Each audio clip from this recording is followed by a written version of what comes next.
Alhamdulillah, dengan kudrah dan iradahnya kita bisa berada di masjid ini untuk memenuhi atau melaksanakan di antara banyak kewajiban yang dibebankan kepada kita sebagai seorang mukmin dan muslim, yaitu ibadah salat Jumat. Mudah-mudahan segala amal ibadah yang kita lakukan diterima oleh Allah Subhanahu wa taala. Dalam Quran Az-Zariyat jelaskan bahwa "Wa ma khalaqul jinna wal insa illa liya'budun." Tidaklah aku ciptakan jin dan manusia melainkan agar mereka beribadah. Kemudian juga dalam surat Al-Bayyinah, "Wa ma umiru illa liya'budullaha mukhlishina lahu-d-din." Dan tidaklah aku perintahkan mereka kecuali hanya untuk beribadah dengan ikhlas. Jadi sangat jelas bahwa tujuan kita hidup adalah hanya untuk beribadah kepada Allah Subhanahu wa taala. Ada beberapa hal yang menyebabkan kita malas dalam melaksanakan beribadah.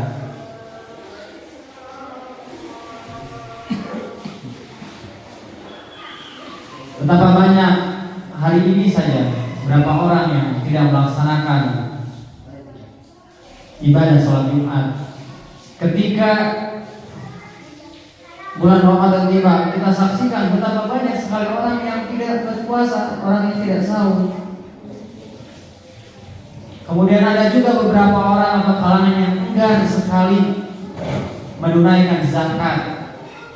Itu karena malas beribadah. Lantas apa saja hal-hal yang menyebabkan kita malas ketika kita melaksanakan ibadah? Yang pertama adalah banyak berbuat dosa dan maksiat. Hadirin sidang Jumat yang dimuliakan oleh Allah Subhanahu wa taala. Iman itu naik turun. Iman itu naik terus akan senantiasa naik ketika kita taat kepada Allah Subhanahu wa taala.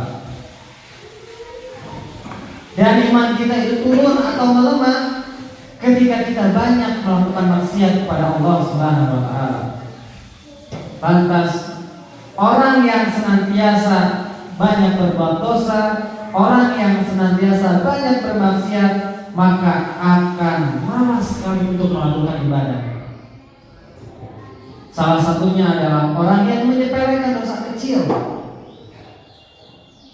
Kalau dalam kata Sunda maka pira oge disepelekan dosa kecil. Padahal dalam Al-Quran jelas Allah Subhanahu wa taala berfirman, "Faman ya'mal mithqala dzarratin khairan yarah, wa man ya'mal mithqala dzarratin syarran yarah." Maka barang siapa yang berbuat kebaikan meskipun itu sebesar biji zarah, maka Allah akan melihatnya. Dan barang siapa yang melakukan kejelekan atau keburukan sekecil apapun itu atau sebesar biji zarah, maka Allah pun melihatnya. Allah pun memberikan penilaian. Ketika kita melakukan kebaikan kita dapat pahala, sebaliknya ketika kita melakukan kemaksiatan kita akan mendapatkan dosa. Dari maksiat yang dilakukan oleh manusia, maka selain malas dalam melaksanakan ibadah, ketika orang yang rajin maksiat ini beribadah, dia itu tidak akan merasakan kelezatan atau kenikmatan dalam beribadah. Sholat hanya sekadar menggugurkan kewajibannya, sholat saja. Puasa hanya sekedar menahan lapar saja, atau hanya karena ikut-ikutan orang lain karena malu, tidak tahu apa esensi atau pentingnya dari ibadah itu, inti ibadah dari sholat itu apa. Jadi hanya sekedar tidak memperhatikan apa hikmahnya, apa manfaatnya ketika kita melakukan ibadah. Wa ma asabakum min musibatin fa bima kasabat aydikum. Dan musibah apapun yang menimpa kamu maka adalah karena perbuatan tangan kamu sendiri. Kemudian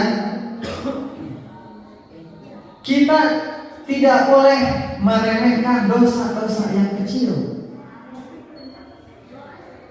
Makanya kita sering mendengar pepatah mengatakan bahwa sedikit demi sedikit lama-lama jadi bukit.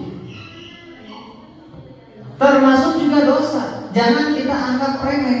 Remeh jika digabungkan akan jadi satu, gitu kan? Mengenyangkan jika banyak, termasuk dosa.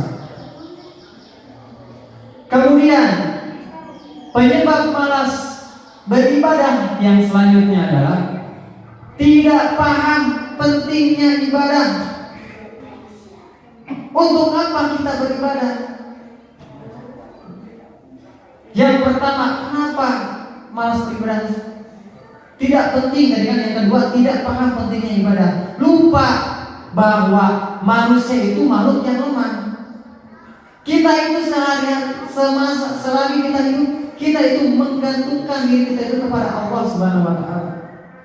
Kita bisa berjalan, jantung kita berdebar, kita bisa melangkah, semuanya itu karena kehendak Allah Subhanahu wa Ta'ala.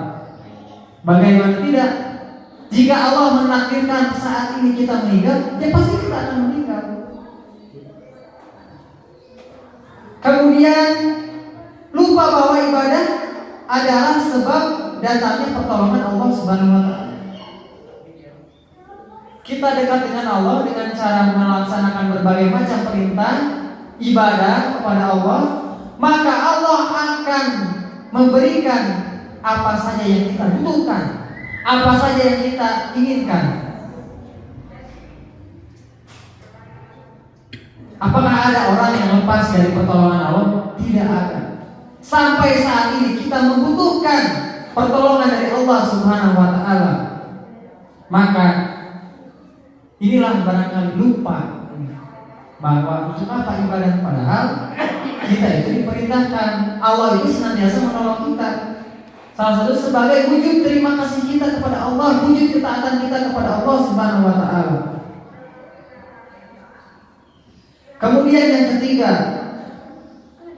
penyebab seseorang malas beribadah itu adalah melupakan kematian.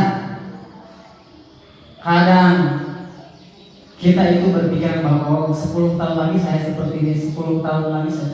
Siapa yang menjamin kita hidup 10 tahun ke depan? Atau siapa yang menjamin kita hidup 5 menit ke depan? Kan Allah yang memberikan kepastian. Makanya kita lihat ada orang yang sehat, sorenya meninggal. Ada orang yang sakit terus bertahun-tahun, dia masih hidup, gitu kan. Nah ini menandakan bahwa mati itu karena Allah Subhanahu wa Ta'ala. Dan ketika kita meyakini bahwa saya itu akan meninggal, tidak tahu kapan saya akan beranggapan bahwa ini sekarang itu adalah kesempatan terakhir saya hidup, maka tidak akan menyia-nyiakan kesempatan atau waktu yang telah Allah berikan kepada kita. Makanya kita harus perbanyak mengingat kematian.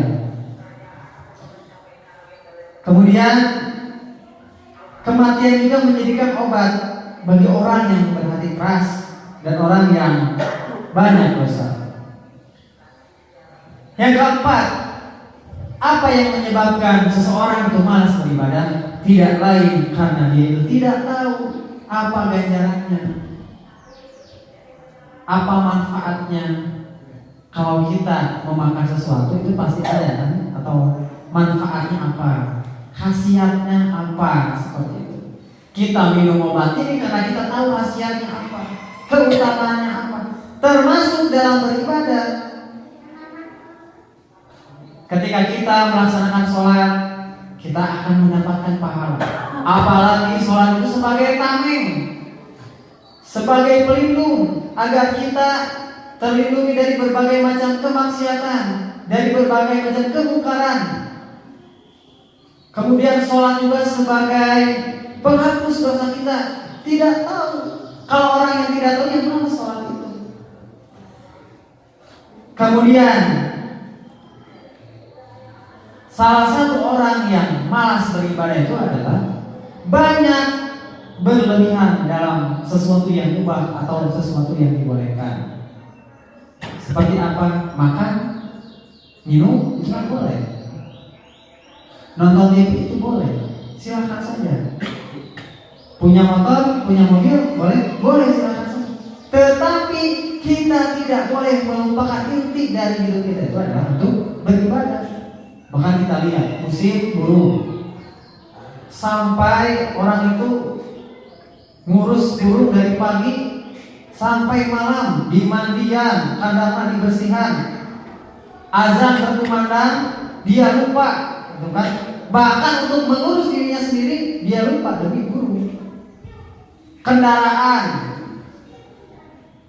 dilap terus, gitu kan? Sampai kinclong, dimodif dan lain sebagainya. Ketika ada ibadah, ada sahur, dia itu malas, sibuk nonton bola, MotoGP, F1, nanti sholat sakit. Ini bukan memaksakan diri untuk beribadah, tapi meluangkan. Yang kewek sholat manda sakit.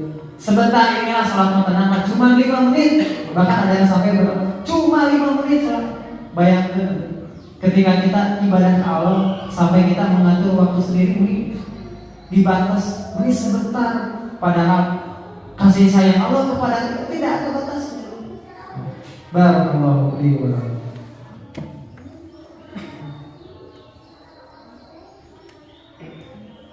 Alhamdulillahirabbil alamin. Asyhadu an la ilaha illallah wa la syarika lahu wa asyhadu anna Muhammadan abduhu wa rasuluhu la ilaha illallah. Nah, di antara tadi 5 hal atau 5 faktor yang membuat kita malas beribadah itu, yang pertama adalah kita banyak berbuat dosa dan maksiat. Kemudian yang kedua adalah tidak paham pentingnya ibadah. Yang ketiga, seringnya melupakan kematian. Yang keempat, tidak tahu besarnya pahala suatu ibadah. Dan yang kelima adalah banyaknya berlebihan dalam hal yang mubah. Lantas bagaimana solusi agar kita tidak malas atau rajin dalam beribadah? Yang pertama adalah kita harus memahami tujuan hidup kita. Tadi ayat yang khotib sampaikan, wa ma khalaqtul jinna wal insa illa liya'budun. Manusia diciptakan itu hanya untuk beribadah. Yang kedua adalah ibadah itu hanya kepada Allah Subhanahu wa taala. Wa ma umiru illa liya'budullah. Diperintahkan untuk beriman, untuk beribadah hanya kepada Allah. Yang ketiga adalah pahami nilai dunia dibanding akhirat. Kita itu di dunia hanya sementara. Kita itu di dunia paling lama 60 sampai 70 tahun. Sedangkan di akhirat kita itu abadi. Kemudian yang keempat adalah dunia itu bukan segala-galanya bagi kita.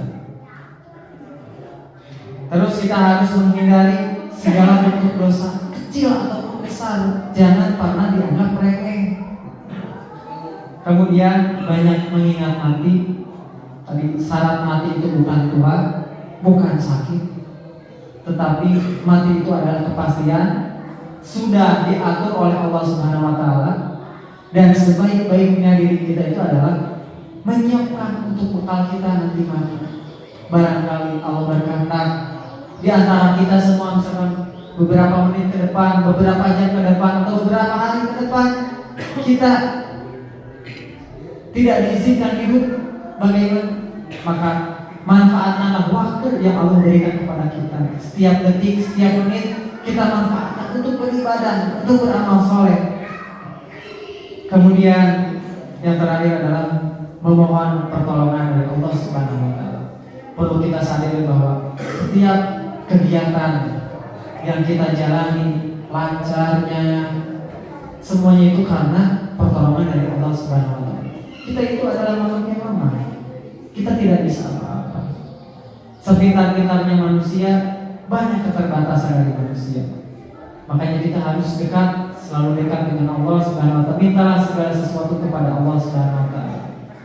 Dan mudah-mudahan kita senantiasa bisa menjadi hamba Allah yang rajin dalam beribadah, istiqomah dalam beribadah, dan menjadi orang-orang yang ikhlas dalam beribadah. Mudah-mudahan Allah Subhanahu wa taala menerima segala amal perbuatan baik kita, dan mudah-mudahan kita ditempatkan di tempat Allah Subhanahu wa taala. Rabbana hab lana min azwajina wa dhurriyyatina qurrata a'yun waj'alna lil muttaqina imama. Rabbana ighfir lana dhunubana wa kaffir 'anna sayyi'atina wa tawaffana ma'al abrar. Rabbana atina fid dunya hasanah wa fil akhirati hasanah wa qina adzabannar. Allahumma a'inni 'ala dzikrika wa syukrika wa husni ibadatik. Aqulu qouli hadza wa astaghfirullah li wa lakum. Assalamualaikum warahmatullahi wabarakatuh.